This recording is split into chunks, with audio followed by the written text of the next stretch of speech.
नमस्कार दोस्तों, मैं आपके अपने यूट्यूब चैनल पर आप सभी का हार्दिक स्वागत करता हूं। और रीट लेवल फर्स्ट और सेकंड में हिंदी सब्जेक्ट में जो नया टॉपिक ऐड किया गया है उसका नाम है विराम चिन्ह। और विराम चिन्ह से निश्चित रूप से आपके एग्ज़ाम में एक क्वेश्चन पक्का आएगा।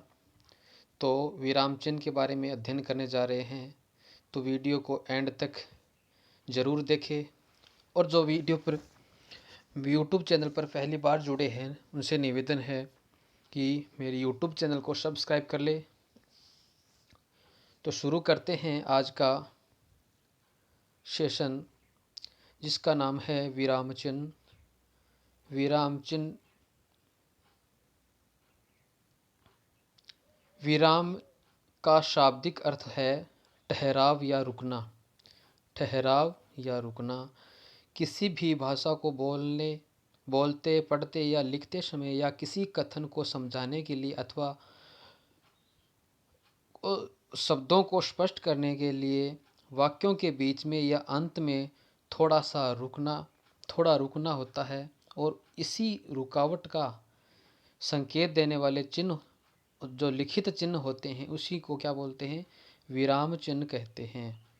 तो विराम चिन्ह की डेफिनेशन सिंपल सी डेफिनेशन है, विराम चिन्ह के प्रयोग से भावों को आसानी से समझा जा सकता है और भाषा में स्पष्टता आती है। यदि उचित स्थान पर इसका प्रयोग न किया जाए तो अर्थ का अनर्थ हो सकता है।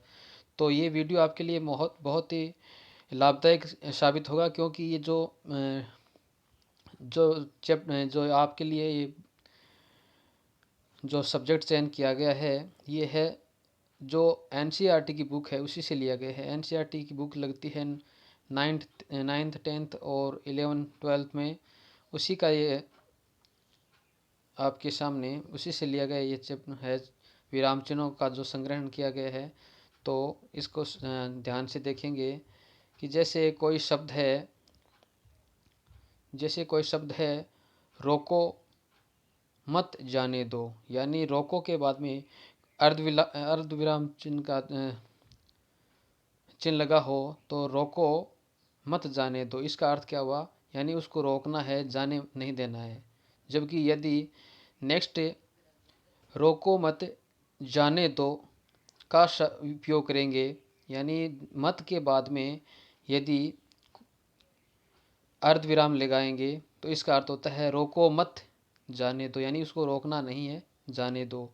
तो इस प्रकार यदि सही स्थान पे विराम चिन्ह का उपयोग नहीं किया जाता है, प्रयोग नहीं किया जाता है, तो अर्थ का अनर्थ हो जाता है।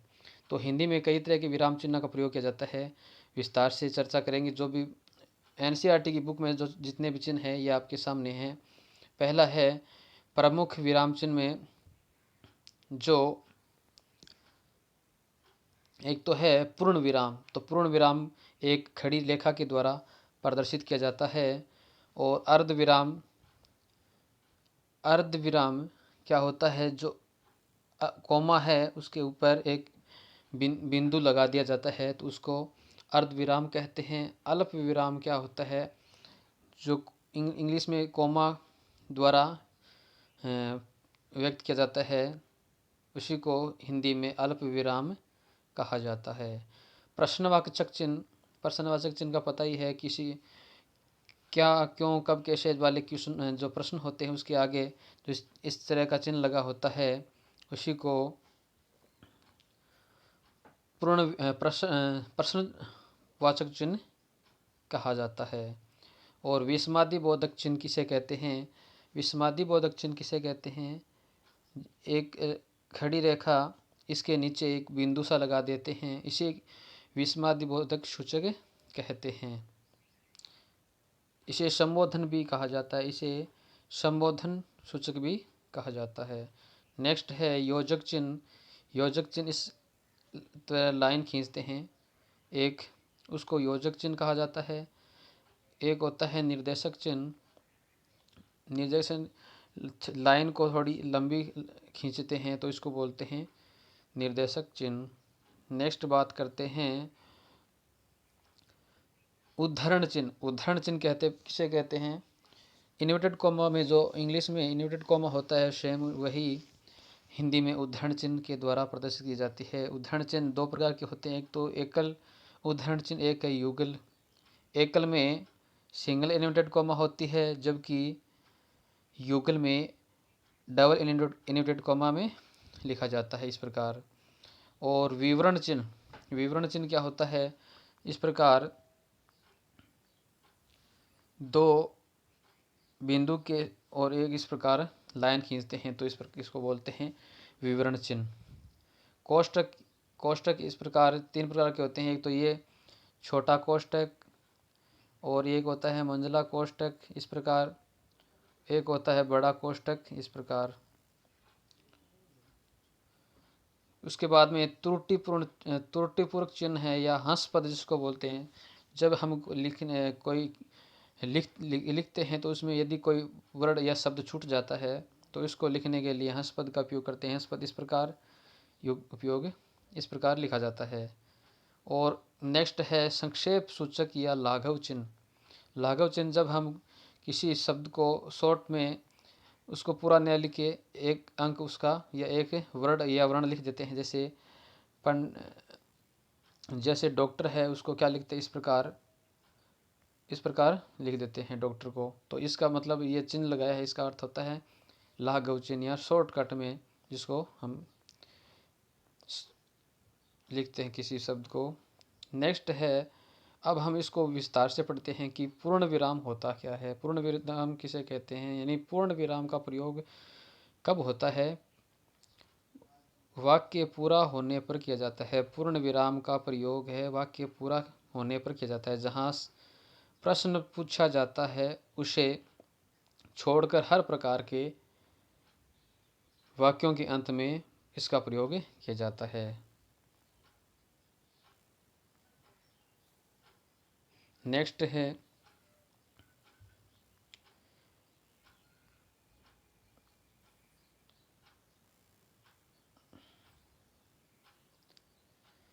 जैसे सुबह का समय था तो इसके आगे पूर्ण विराम लग गया। भारत मेरा देश है, इस प्रकार इसके आगे पूर्ण विराम लग गया। नेक्स्ट है अर्ध विराम किसे कहते हैं? अर्ध विराम का चिन्ह बताइए आपको। कोमा के ऊपर एक बिंदु लगा दिया जाता है। जहाँ इसका प्रयोग जहाँ पूर्ण विराम जितनी देर न रुक कर उससे कुछ कम समय लगता है या रुकना है, वहाँ अर्ध विराम का प्रयोग किया जाता है। यानी जहाँ पूर्ण विराम में जितना समय लगता है उससे आधा समय लगता है तो वहाँ पे आप अर्ध विराम का चिन्ह का प्रयोग करेंगे। इसका प्रयोग विपरीत अर्थ प्रकट करने के लिए भी किया जाता है। जैसे भगत सिंह नहीं रहे वे अमर हो गए, भगत सिंह नहीं रहे वे अमर हो गए। नदी में बाढ़ आ गई, सभी अपना घर बार छोड़कर जाने लगे। इस प्रकार ये चिन्ह है जो अर्ध विराम का प्रयोग करते हैं। नेक्स्ट है अल्प विराम। अल्प विराम का समय का प्रयोग अल्प विराम चिन्ह का प्रयोग अर्ध विराम से भी कम समय रुकने में के लिए किया जाता है। जैसे जहाँ पे अर्ध विराम का समय लगा उससे यदि कम समय लगा है तो वहाँ पे अल्प विराम का चिन्ह लगाते हैं। इसका प्रयोग समान पदों को अलग करने, उपवाक्यों को अलग करने या उद्धरण से पूर्व उपस्थित से पूर्व संबोधन और अभिवादन के बाद आदि स्थानों का पर प्रयोग होता है। नेक्स्ट बात करते हैं प्रश्न सूचक चिन्ह। प्रश्न सूचक चिन्ह का प्रयोग प्रश्नवाचक वाक्यों या प्रश्नों या शब्दों के में किया जाता है। कभी कभी संदेह, अनिश्चय या व्यंग्यात्मक भाव की स्थिति में भी कोष्टक के रूप में प्रश्नवाचक चिन्ह का प्रयोग किया जाता है। जैसे क्या तुमने अपना गृह कार्य पूरा कर लिया, तो इसमें अगला पूछना चाहता है, इसका अर्थ इसमें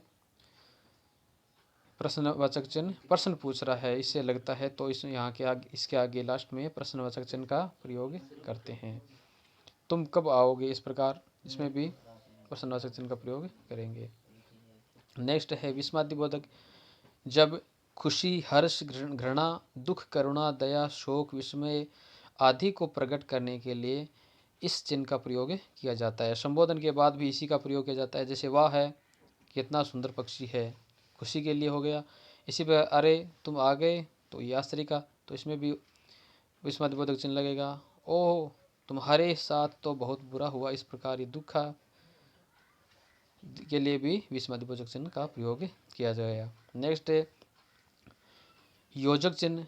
इस प्रकार के चिन्ह का प्रयोग युग्म शब्दों के मध्य या दो शब्दों में संबंध स्पष्ट करने के लिए तथा शब्दों को दोहराने की स्थिति में किया जाता है। जैसे पीला सा, खेलते खेलते, दुख सुख, सुख दुख, इस प्रकार योजक चिन्ह का प्रयोग करते हैं। निर्देशक चिन्ह क्या होता है? निर्देशक चिन्ह किसी भी निर्देश या सूचना देने वाले वाक्य के बाद या किसी कथन को उद्धृत करने या उदाहरण देने, किसी का नाम, कवि, लेखक आदि का नाम लिखने के लिए भी इसका निर्देशन का चिन्ह का प्रयोग करते हैं। जैसे हमारे देश में अनेक देशभक्त हुए, भगत सिंह, सुभाष चंद्र बोस, गांधी जी आदि, तो यहाँ निर्देशन चिन्ह का प्रयोग होगा। माँ ने कहा बड़ों का आदर करना चाहिए, इस प्रकार। नेक्स्ट बात करते हैं उदाहरण चिन्ह का। उदाहरण चिन्ह मैंने बताया कि दो प्रकार के होते हैं, एक तो सिंगल इन्वर्टेड कॉमा, एक डबल इन्वर्टेड कॉमा, जिसमें एकल और युगल दोनों हो गए। तो किसी के कहे कथन या वाक्य को या किसी रचना के अंश को ज्यों का त्यों प्रस्तुत करना हो तो कथन के आदि और अंत में इस चिन्ह का प्रयोग किया जाता है। जैसे उदाहरण चिन्ह दो प्रकार के होते हैं, तो एक हरे एक दुहरे। एक हरे चिन्ह का प्रयोग विशेष व्यक्ति, ग्रंथ, उपनाम आदि को प्रकट करने के लिए किया जाता है।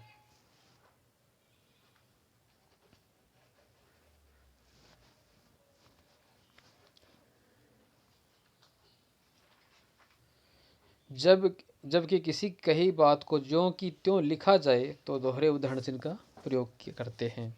जैसे गोदान प्रेमचंद का प्रसिद्ध उपन्यास है और सुभाष चंद्र बोस ने कहा था दिल्ली चलो, तो इस प्रकार ज्यों का त्यों किसी शब्द को लिखते हैं तो उदाहरण चिन्ह का प्रयोग किया जाता है। नेक्स्ट है विवरण चिन्ह। विवरण चिन्ह को बताइए, आप दो बिंदु के द्वारा और एक लाइन खींचते हैं तो इसका अर्थ विवरण है, यानी इसके आगे किसी के बारे में परिभाषा लिखते हैं या किसी के बारे में विस्तार से लिखते हैं तो इसका चिन्ह का प्रयोग किया जाता है। जैसे इसका उदाहरण देते समय भी कर सकते हैं। जो गांधी जी ने 3 बातों पर बल दिया, सत्य, अहिंसा और प्रेम। और कोष्टक का चिन्ह का प्रयोग कैसे करते हैं? वाक्यों के बीच में आए पदों या शब्दों को अलग पृथक के रूप में करने के लिए किया जाता है या कोष्टक में लिखते हैं। जैसे कोई इस प्रकार कोष्टक में के अंदर लिखा जाता है। जैसे यहाँ दिया गया है, यहाँ चारों वेदों साम, ऋग, यजु, अर्थ की महत्ता बताई, तो वेद के बारे में इसके कोष्टक के अंदर लिख दिया गया है। नेक्स्ट है त्रुटिपूर्वक चिन्ह या हंस पद जिसको बोलते हैं। लिखते समय कोई शब्द छूट जाता है तो इस चिन्ह का प्रयोग लगा करके ऊपर छूटा हुआ शब्द वापस लिख देते हैं। इस चिन्ह को हंस पद या विस्मरण चिन्ह भी कहते हैं। जैसे श्रेया माता पिता के साथ गई, तो यहाँ पे एक बाजार गई या छूट गया, तो इसका कैसे लिख सकते हैं? श्रेया माता पिता के साथ, यहाँ इन्वर्ट लगा दिया ये हंस पद और ऊपर लिख दिया बाजार, तो इस प्रकार उदाहरण इसका चिन्ह का हंस पद का प्रयोग किया जाता है। नेक्स्ट है संक्षेप चिन्ह, सूचक चिन्ह। किसी शब्द को संक्षेप में लिखने के लिए इसका प्रयोग किया जाता है। उस शब्द का पहला अक्षर लिख करके, कोई शब्द है उसका पहला अक्षर लिख करके उसके बाद में ये जो संक्षेप चिन्ह है ये लगा दिया जाता है। जैसे इसे लाघव चिन्ह भी बोलते हैं। जैसे BA और डॉक्टर को डॉ लिख दिया, और अनुष्का शर्मा, डॉक्टर अनुष्का शर्मा, तो डॉक्टर की जगह क्या लिखा है? डॉ लिख दिया और बिंदु लगा दिया। पंडित को देखो पै लिख करके और बिंदु लगा दिया। इस प्रकार संक्षेप सूचक का प्रयोग किया जाता है। तो इस प्रकार ये जितने भी विराम चिन्ह थे NCERT की बुक में आपके, वो सारे मैंने बता दिए हैं। और इसी से एक प्रश्न पक्का रीट लेवल 1 और 2 हिंदी में पूछा जाएगा। तो धन्यवाद दोस्तों। जो यूट्यूब चैनल पे पहली बार जुड़े हैं उनसे निवेदन, फिर एक बार पुनः निवेदन है कि मेरे यूट्यूब चैनल को सब्सक्राइब कर ले, पास में जो बेल आइकन है उस पर प्रेस कर ले, जिससे आने वाली नई वीडियो की नोटिफिकेशन आपके मोबाइल पर सबसे पहले मिले। धन्यवाद। जय हिंद, जय भारत, वंदे मातरम।